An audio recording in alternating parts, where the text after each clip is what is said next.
C'est que j'ai vu dans le téléphone de ma femme m'a rendu perplexe. Bonjour coach. Récemment, j'ai dû utiliser le téléphone de ma femme car je n'avais plus de crédit. S'il vous plaît, notez que je n'ai jamais utilisé son téléphone pour quelque chose d'important avant. Nous sommes mariés depuis presque 6 ans. Et il n'y a jamais eu de raison de fouiner dans son téléphone ou dans le téléphone de chacun. De temps en temps, on vérifie seulement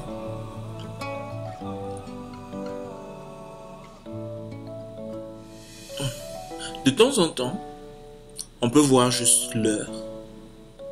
Peut-être que ma femme utilise parfois mon téléphone parce que elle a peut-être besoin de crédit ou de quelque chose comme ça.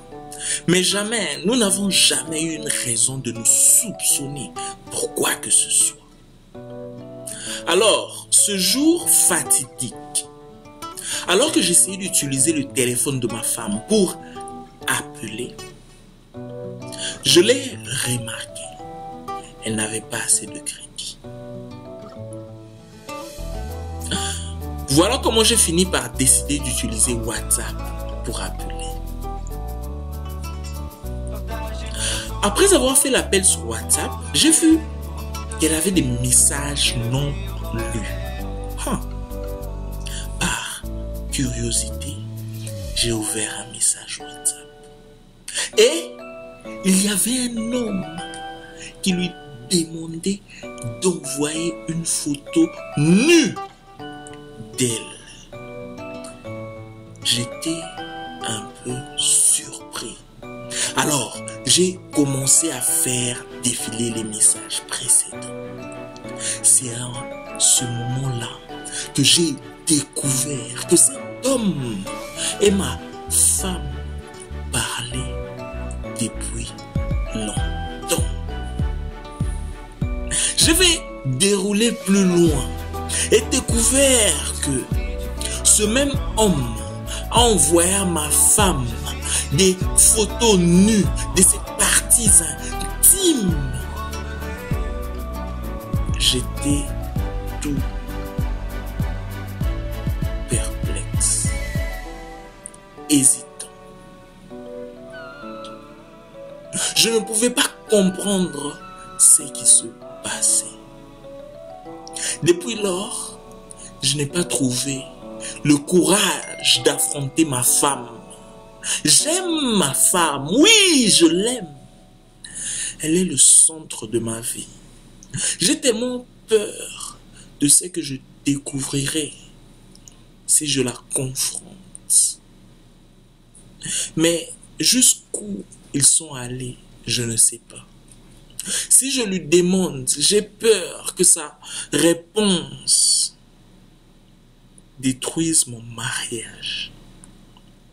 Je veux juste que ce cauchemar se termine.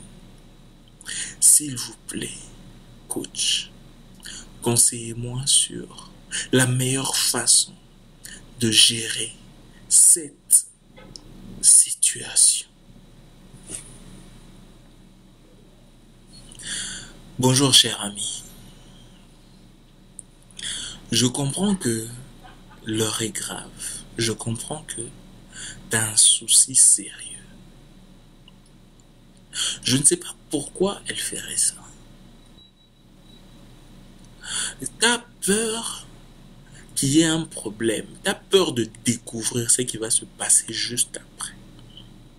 Donc je comprends que tu es un homme bien. Tu aimes ta femme et tu ne veux pas la perdre. Maintenant, il y a un problème et on ne peut plus fermer les yeux. Généralement, on dit que le téléphone des hommes n'ont pas de piment, mais ça pique aux yeux. Mais dans ce cas, c'était le téléphone de ta femme qui a piqué. Maintenant, que faire? Eh bien,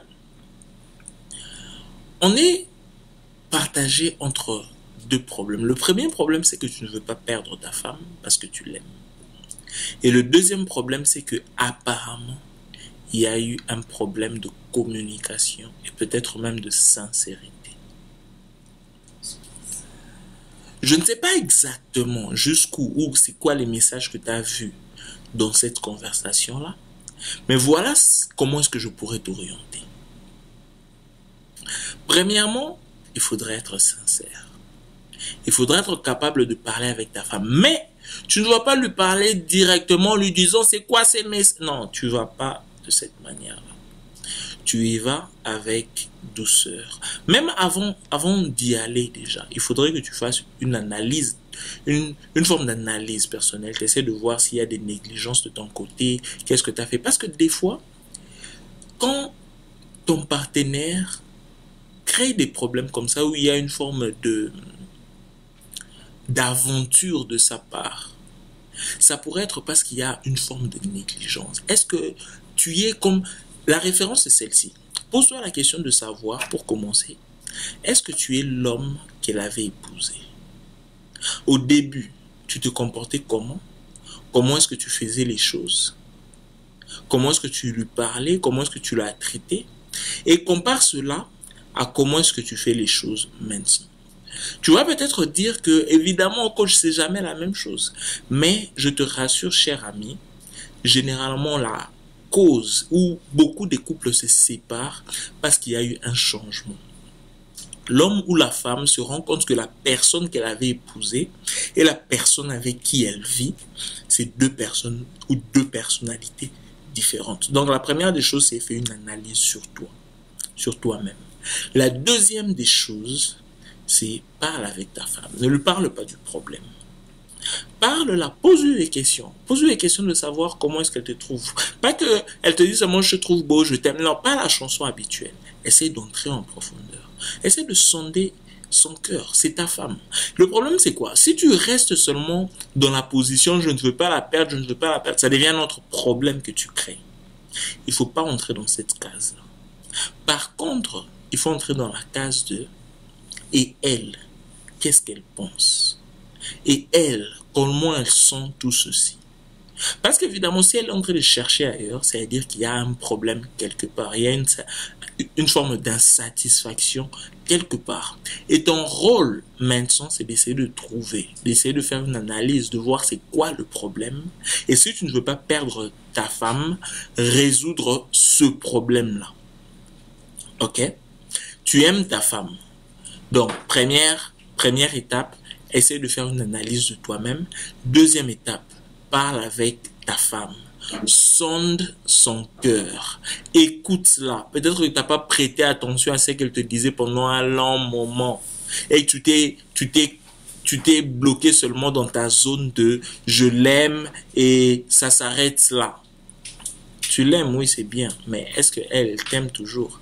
Est-ce qu'elle t'aime comme c'était au début? Qu'est-ce qui a changé? C'est les questions que tu dois te poser. Deuxièmement, quand tu es capable d'emmener ta femme au niveau où elle est capable de rentrer dans son cœur pour te dire ce qu'il y a sincèrement, alors et alors seulement, tu pourras lui raconter ce qui s'est passé. Mais quand tu lui racontes ce qui s'est passé, il ne faudrait pas être dans un état de panique.